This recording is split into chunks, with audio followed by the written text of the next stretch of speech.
Naxçıvan tərəfi. Şaxtaxta. Şaxtaxta. Ha, Şaxtaxta. Orayla Rus bir qonşudurlar demək olar. Evet abi. Burada işte bir ustamda zat vardı, şərtlər vardı ki, Təbrizdə təhsil eləmişdi. Sonra adı yadımdan çıxmadı. Zatda bir mərasim keçirdilər Bakıda. Abbərin idi onda. Biraz danışıq. Bu Naxçıvan, İran.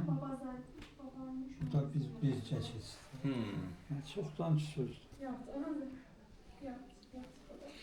Bu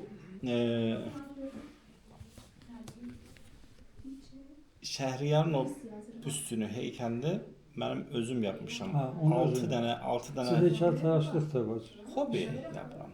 Hobi olaraq. Mən Ha. elə işim o deyil. Deyil. Amma hobi olaraq yapıram. Onun 6 dənəsini Türkiyədə bir yerə hədiyyə eləmişəm. Ata ocaqları var Türkiyədə. Burada da yazar. Ata ocağı, yəni babadan, dədədən qalma evlər. Onlara hədiyyə edərəm. Tam girişində, o ata ocaqlarının girişində bir dənə şəhriyar olar. 7-cisində şota gətirirəm Allah qoysa. 7-cisi Qalıbı var da sizdə. qalıbını yapmışıq. Yəni ona bənzər böyle şəhriyarın küçük müsəccəməsini yapıram. Böyle küçük bu da yapır. Duruq da yapır. Bir evladınız var. Hə. Mənim də bir evladım. Hə. Xanımız durur. Hə. Hə. Evladım. Belə bilərsiniz. Birlikdə bahəm gəlin. Misafirimiz olun Iğdırda.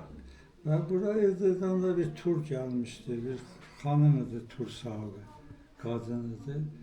Kartsa verdi. Evdə də axtaran tur Iğdırlı idi. Və çox gəlirlər. Sərpil. Sərpildir Sərpildir adı. Mümkün. Mümkün də. Oxşar. Otur gətirir buraya. Oxşar. Otur getirir. Esmer kısa. Ha. Az əvvəl bir tur daha gəlmişdi Iğdırdan buraya. Bu. Elə biz də burada təsadüf qarşılaşdıq onlarla. Getdilər. Ondan sonra da sən gəldin.